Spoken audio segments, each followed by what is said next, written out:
भारत के प्रधानमंत्री नरेंद्र मोदी और कनाडा के प्रधानमंत्री जस्टिन ट्रूडो के बीच मौजूदा मुद्दा कनाडा में खालिस्तानी अलगाववादी समूहों की गतिविधियों से जुड़ा है। खालिस्तान सिखों की प्रस्तावित मातृभूमि है, जिसे भारत से काटकर बनाया जाएगा। खालिस्तानी अलगाववादियों को भारत में आतंकवादी हमलों को अंजाम देने के लिए हासिल किया गया है और कनाडा में उनकी महत्वपूर्ण उपस्थिति है। जून 2023 में ब्रिटिश कोलंबिया के सरे में हरदीप सिंह निज्जर नाम के सिख नेता की हत्या कर दी गई थी। ट्रूडो ने बाद में भारत सरकार पर हत्या से संबंध होने का आरोप लगाया था। भारत ने इन आरोपों से इनकार किया है। मोदी और ट्रूडो के बीच का मुद्दा हाल के महीनों में बढ़ गया है। दोनों पक्षों ने राजनयिकों को निष्कासित कर दिया है। इस विवाद का भारत और कनाडा के द्विपक्षीय संबंधों पर भी नकारात्मक प्रभाव पड़ा है। भारत और कनाडा पर संभावित प्रभाव। मोदी और ट्रूडो के बीच विवाद का भारत और कनाडा दोनों पर कई नकारात्मक प्रभाव पड़ सकते हैं। बढ़ा हुआ तनाव। इस विवाद ने पहले ही भारत और कनाडा के बीच तनाव बढ़ा दिया है। इससे दोनों देशों के लिए व्यापार, सुरक्षा और आतंकवाद से निपटने सहित कई मुद्दों पर सहयोग करना और मुश्किल हो सकता है। प्रतिष्ठा को नुकसान। यह विवाद अंतर्राष्ट्रीय मंच पर भारत और कनाडा दोनों की प्रतिष्ठा को भी नुकसान पहुंचा सकता है। इससे दोनों देशों के लिए विदेशी निवेश आकर्षित करना और अन्य देशों के साथ संबंध बनाना और मुश्किल हो सकता है। आर्थिक प्रभाव। इस विवाद का भारत और कनाडा दोनों की अर्थव्यवस्थाओं पर नकारात्मक प्रभाव पड़ सकता है। उदाहरण के लिए, इससे दोनों देशों के बीच व्यापार और निवेश में कमी आ सकती है। सामाजिक प्रभाव। इस विवाद का भारत और कनाडा दोनों के सामाजिक ताने बाने पर भी नकारात्मक प्रभाव पड़ सकता है। उदाहरण के लिए, इससे कनाडा में सिखों और भारतीय मूल के अन्य लोगों के खिलाफ भेदभाव बढ़ सकता है। समाप्ति। मोदी और ट्रूडो के बीच विवाद भारत और कनाडा दोनों के लिए गंभीर चिंता का विषय है। दोनों पक्षों को इस मुद्दे को शांतिपूर्ण ढंग से हल करने और द्विपक्षीय संबंधों को सामान्य करने के लिए काम करने की आवश्यकता है।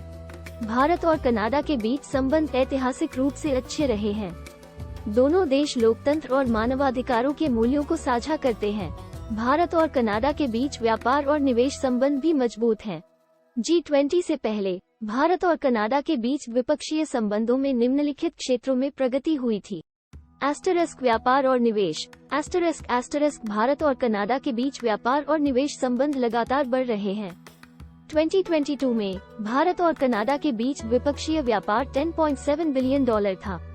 भारत कनाडा का 16वां सबसे बड़ा व्यापारिक भागीदार है, जबकि कनाडा भारत का 12वां सबसे बड़ा व्यापारिक भागीदार है। सुरक्षा। भारत और कनाडा दोनों आतंकवाद और अन्य सुरक्षा चुनौतियों का सामना कर रहे हैं। दोनों देश इन चुनौतियों से निपटने के लिए सहयोग कर रहे हैं। सांस्कृतिक संबंध। भारत और कनाडा के बीच सांस्कृतिक संबंध भी मजबूत हैं। दोनों देशों में बड़ी संख्या में भारतीय और कनाडाई रहते हैं। G20 शिखर सम्मेलन से पहले भारत और कनाडा के बीच संबंधों के लिए निम्नलिखित संभावनाएं थीं। व्यापार और निवेश में और वृद्धि। भारत और कनाडा के बीच व्यापार और निवेश संबंधों में और वृद्धि की संभावना थी। दोनों देश नए व्यापार समझौतों पर बातचीत कर रहे थे। सुरक्षा सहयोग में और मजबूती। भारत और कनाडा आतंकवाद और अन्य सुरक्षा चुनौतियों से निपटने के लिए अपने सहयोग को और मजबूत कर सकते थे। सांस्कृतिक संबंधों को और बढ़ावा। भारत और कनाडा अपने सांस्कृतिक संबंधों को और बढ़ावा दे सकते थे। हालांकि G20 शिखर सम्मेलन से पहले भारत और कनाडा के बीच संबंधों में एक प्रमुख चुनौती खालिस्तानी अलगाववादी समूहों की गतिविधियां थी। इन समूहों ने भारत में आतंकवादी हमलों को अंजाम दिया है और उनका कनाडा में भी एक महत्वपूर्ण उपस्थिति है। जून 2023 में एक सिख नेता हरदीप सिंह निज्जर की कनाडा में हत्या कर दी गई थी। इस हत्या के बाद भारत और कनाडा के बीच संबंधों में तनाव बढ़ गया। भारत ने कनाडा पर आरोप लगाया कि वह खालिस्तानी अलगाववादी समूहों को समर्थन दे रहा है। कनाडा ने इन आरोपों से इनकार किया। इस तनाव के कारण भारत और कनाडा के बीच द्विपक्षीय संबंधों में गिरावट आई है। दोनों देशों ने अपने राजदूतों को वापस बुला लिया है। ये स्थिति G20 शिखर सम्मेलन से पहले दोनों देशों के लिए एक बड़ी चुनौती थी। भारत कनाडा के साथ इसलिए खुश नहीं है क्योंकि कनाडा ने हाल ही में कुछ ऐसे फैसले लिए हैं जिनसे भारत के हितों को नुकसान हो सकता है। इनमें से कुछ फैसलों में शामिल हैं: खालिस्तान समर्थकों को शरण देना, **** कनाडा ने खालिस्तान समर्थकों को शरण दी है, जो भारत को एक अस्थिर देश बनाने की कोशिश कर रहे हैं। भारत का आरोप है कि कनाडा इन खालिस्तान समर्थकों को आतंकवादी गतिविधियों के लिए धन और हथियार भी उपलब्ध करा रहा है। पाकिस्तान के साथ संबंधों को मजबूत करना। कनाडा ने पाकिस्तान के साथ अपने संबंधों को मजबूत किया है, जो भारत का एक प्रतिद्वंद्वी देश है।